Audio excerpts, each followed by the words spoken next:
I love that. I love the term sacred space and holy ground because each of us have that within us. You know, it's all around us and it's right inside of us. And wherever we are, whatever's going on in our life, I love that story. You know, about Phyllis. She has been such an inspiration to many of us, and so have many of you, where I've seen people step into that place of sacred space and seen their lives heal. Seen their lives heal. Whatever's going on in your life, if you can find that place, and you know what that place is, it's the now moment, is really what it is. It's the now. It's the place where God is, and it's the only place. It's the highest vibration ever. And it's the vibration that is the vibration of the divine, of God. And when we can step into it, we can step into a life that is amazing, that is magnificent, the life that we were meant to live.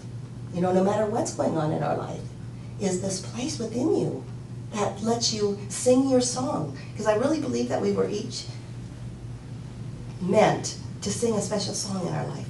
You know, that's why we're here, is to be able to download that place and then be able to act from it and sing our song. And what happens is, you know, is that we get caught up, you know, in what Judy's calling the extremes of life, the opposites of life. You know, we get caught up in, you know, the pleasure and the pain and all of the opposites of life.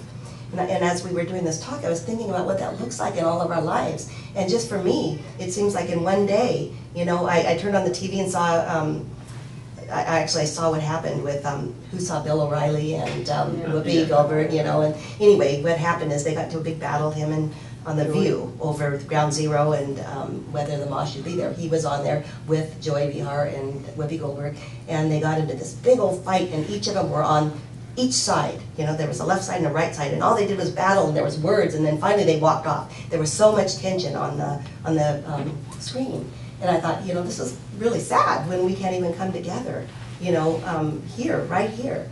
And then I thought about, you know, the times in our own life when, you know, we hold our opinions so tightly, you know, that we have to be right. We have to be right instead of maybe being open to other people's opinions. So I go to the mall and I sit down. There's a little court out the Orange Mall, and I just sit outside. There's a little chair, and as I'm sitting there, first time I've just got a chance to be alone, you know. So I'm going, I'll just sit here by myself. And all of a sudden this kid sits next to me, and the kid says to me, so are you ready for your judgment day?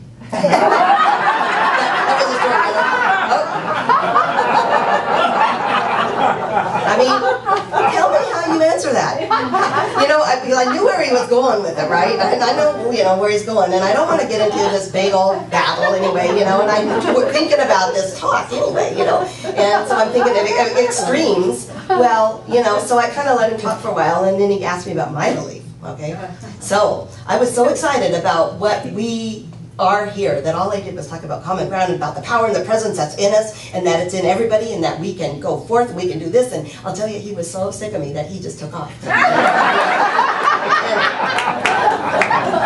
You know, and I got to thinking about that too, and I thought, wow, isn't that interesting? You know, extreme here, and then I was kind of extreme too, you know. And I thought about what is the right thing to do. I don't know, to tell you the truth. The right thing is in the moment, whatever comes, I think is, you know, okay. But just the idea that there's so much extreme in our life. And then I get home, and I usually have an exercise where I walk. You know, that's my exercise when I walk. And of course my daughter's got another plan for me, because this is the right way to do it. You know, you're going to exercise this way, this would be best. So she's got her idea, you know, a real extreme idea on what I should do to exercise. Then I get texts from my ex-husband, who's a real different look at politics than I have. And so it's all of this stuff of, you know, his way of view and all of these facts that support what he believes. So I'm thinking, you know, this is really interesting. Our whole lives are about left and right, and they're just about, you know, this. And when we can, use Judy's term, on holy ground, step back, when we can bring it all together and step into a point of the middle. And when I say middle, I don't want to say we shouldn't have opinions, because we should. You know, we have to. We live in this world of duality. We need them. But we have to be open enough, because there's a place there that we can learn. There's a place that we can learn when we can open enough and not be so set in what we believe. You know, there's a metaphor that's used like a triangle, and that we are the bottom, the bottom of the triangle, this horizontal line, that one side is really far left and one side's really far right. This is pleasure and this is pain, say, you know, this is where I get my pleasure, this is where I get my pain.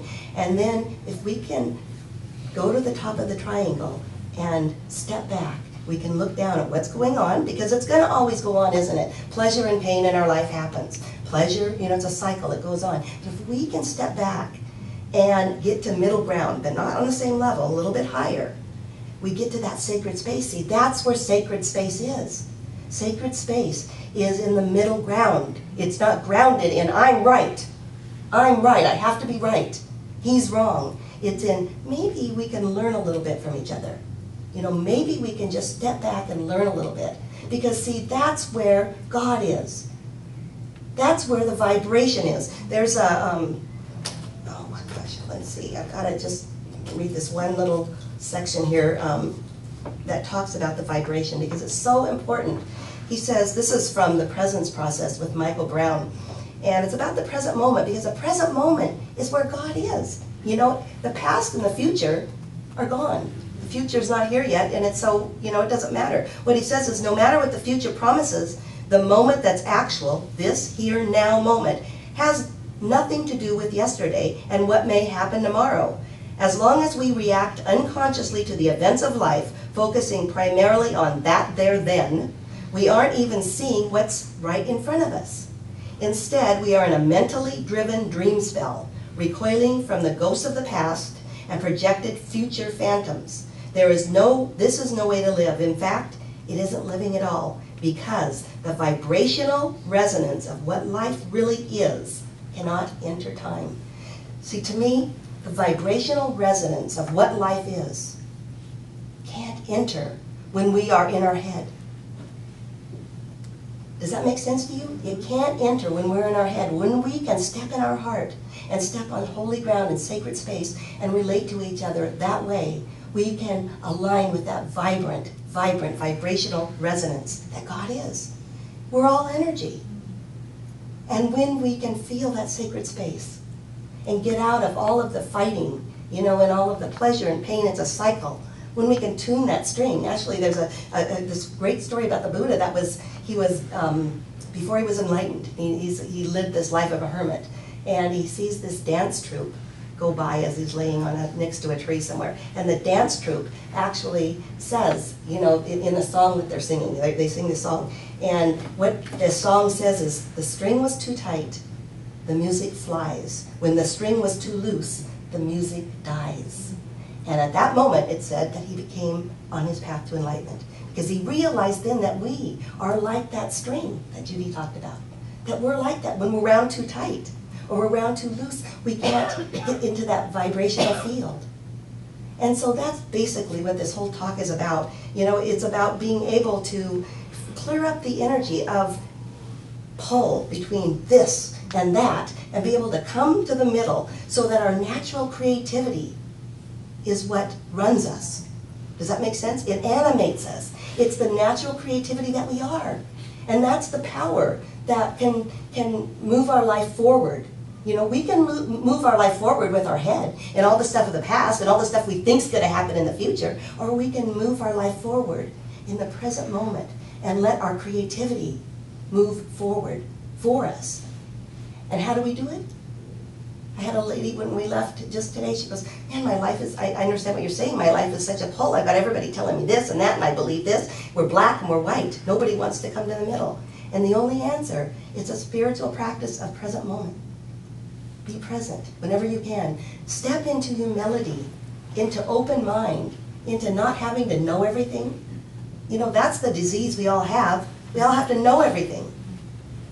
And the minute that we stop thinking we have to know everything, we can be open and just say, you know, what's there?